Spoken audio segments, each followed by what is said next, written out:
بتزعل ليه قوي لما بتقولك انا مش هقدر اكمل معاك؟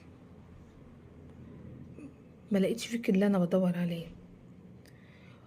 وانت كمان ما تزعليش لما يجي يقولك انا خلاص مش قادر اكمل، انا عرفت واحدة تانية. احترمي وضوحه. واحنا ليه بنعتبر ان الرفض اهانة؟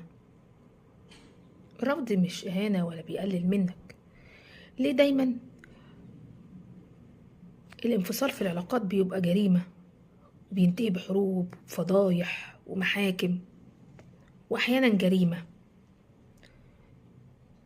زي ما بندخل بالمعروف ليه ما بنخرجش بالمعروف؟ مش القلب سمي القلب لسرعة تقلبه؟ جايز في ظروف اتغيرت، ربنا حلل الطلاق.